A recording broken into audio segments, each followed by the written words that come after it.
노년은 인생의 끝이 아니라 지혜를 나누는 계절입니다.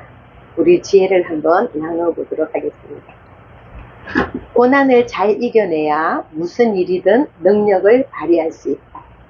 그러니까 제가 어떤 인터뷰를 봤는데 그 아이돌 가수인 것 같아요. 이 고통 뒤에는 반드시 그 보상이 따른다는 생각을 하고 자기는 그 힘든 그런 어떤 연습생 시절을 이겨냈다고 얘기를 하는데 저는 걔가 10대였거든요. 엄청나게 놀랐는데 책을 많이 읽더라고요. 책을 읽으면서 철학자라든지 아니면 살아있는 사람들의 어떤 삶을 통해서 반드시 자기의 그 힘을, 그 다음에 자기의 희망을, 고난을 이겨내는 그런 방법을 자기 스스로 선택을 했더라고요. 그래서 제가 그러면은 우리의 주변에 어떤 인물이 있는가 보니까 임숙재라는 분이 있더라고요. 이분은 1891년에 태어나서 1961년에 돌아가셨으니까 우리나라 그 대한제국을 거쳐서 일제강점기를 거쳐서 그 다음에 광복을 맞이하고 6.25를 거치고 그 다음에 새로운 우리의 산업화로 돌입하는 그런 시대를 살다가 돌아가신 분이더라고요. 71세를 산 분인데 이분은 예산, 충남 예산 출신인데 그 17세에 시집을 가서 19살에 과부가 된 거예요. 그래서 그 절망감으로 엄청나게 우는데 주위의 분들은 계속 어떻게 살 것인가 이런 질문만 하지 그 도움은 전혀 되지 않아서 친정에 가기도 그렇고 남편 없는 집에 자식도 없는 집에 살기도 그렇고 해서 서울을 택합니다. 그래서 서울에 가서 무작정 식모로 들어가는데 자기가 가지고 있는 능력을 거기에서 최대한 발휘를 하면서 그 주인의 어떤 신임을 얻게 됩니다. 그래서 그 주인이 소원이 뭐냐고 물었을 때 야간 학교를 가게 해달라. 그 다음에 당신들과 함께 교회에 가게 해달라.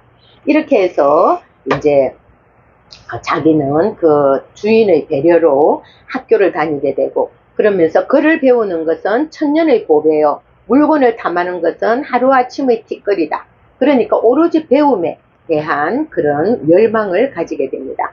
이렇게 해서 이분은 그 숙명여대를 숙명학교를 나오게 되고요. 나중에 거기에서 유학을 보내게 되면서 일본 유학까지 하게 됩니다. 그래서 이분을 어떻게 평가하느냐 하면 대한민국 여성교육의 선구자, 숙대 초대 총장, 숙명여대를 종합대학으로 성격하고 발전시키는데 결정적인 역할을 했다. 그래서 자기는 글을 배우는 것이 천년의 보배를 가지고 있었고 물건 탐하는 것, 그래서 그거는 티끌일 뿐이니까 자기의 모든 재산을 숙명여대에 다 이렇게 기사를 했다고 합니다. 1945년에 국대 총장이 되고 1948년도에 이제 종합대학으로 승격될 때 자기의 재산을 다 바친 걸 보면은 정말 훌륭한 분이 아닌가 이렇게 생각을 해봅니다. 그래서 이분은 이렇게 얘기합니다. 성공하기를 원하십니까? 환경을 다스리십시오. 그래서 환경을 탓하지 말고 환경을 만들어라.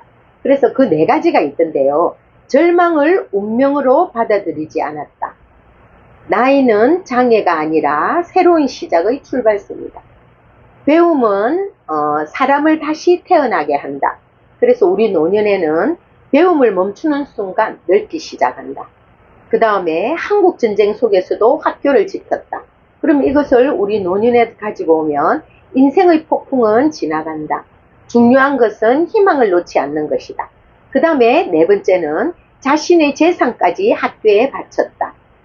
노년에 우리가 이걸 접목시켜 보면 가장 오래 남는 재산은 사람을 키우는 일이다. 이렇게 생각을 하면서 노년은 인생의 끝이 아니라 지혜를 나누는 계절이다. 그래서 임숙재님의 그 삶을 통해서 환경을 탓하지 말고 그래서 어떻게 해야 되나 절망을 운명으로 받아들이지 않고 배움은 사람을 다시 태어나게 하고 한국전쟁 속에서도 학교를 지키고 자신의 재산까지도 학교에 바치는 거룩한 존재로 남게 되었습니다. 한 사람의 일생을 통해서 우리는 희망을 보았고요. 우리의 노년도 그렇게 지혜롭게 살아가면 어떨까 하는 생각을 해보았습니다. 감사합니다.